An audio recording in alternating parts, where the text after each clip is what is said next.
Un homme de 40 ans a été diagnostiqué d'un cancer de l'œil avec une conjonctivite aiguë et contagieuse. Il y a beaucoup d'études scientifiques indiquant que le feu vert de l'écran mobile peut avoir comme conséquence la mort des cellules rétiniennes de l'être humain, ce qui endommage notre vision.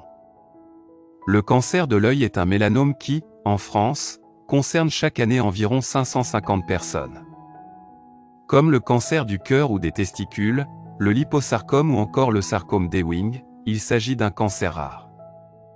Quand nous utilisons le téléphone portable pendant longtemps, le faisceau d'électrons brillera directement dans notre œil et sera la cause d'un cancer chronique de l'œil, difficile à traiter. Quelle était son habitude au juste? Cet homme de 40 ans a rendu visite à son ophtalmologue lorsqu'il a commencé à apercevoir des flous dans sa vision. Des fois, il y avait du rouge qu'il voyait et qui remplissait ses yeux sans en connaître la raison.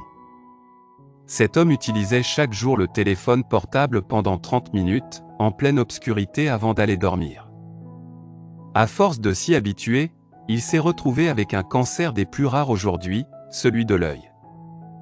Avec les progrès de la médecine actuellement, les experts les plus renommés dans ce domaine n'ont pas encore acquis assez de savoir-faire en matière de remplacement de la rétine de l'œil humain, ce qui complique le traitement de genre de cancer.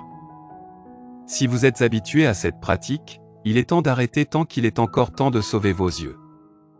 Voici les 2 symptômes du cancer de l'œil.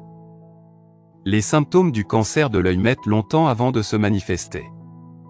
Néanmoins, on peut le déceler rapidement si on prête attention à quelques signes tels que la présence d'un grain de beauté, ou une vue, à la surface ou à l'intérieur de l'œil, susceptible de devenir malin.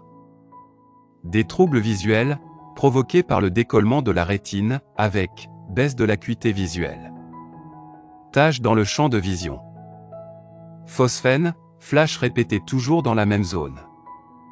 Dans ces cas, il faut aussitôt consulter un ophtalmologiste qui réalisera un examen et qui confirmera éventuellement le diagnostic de cancer en réalisant une échographie.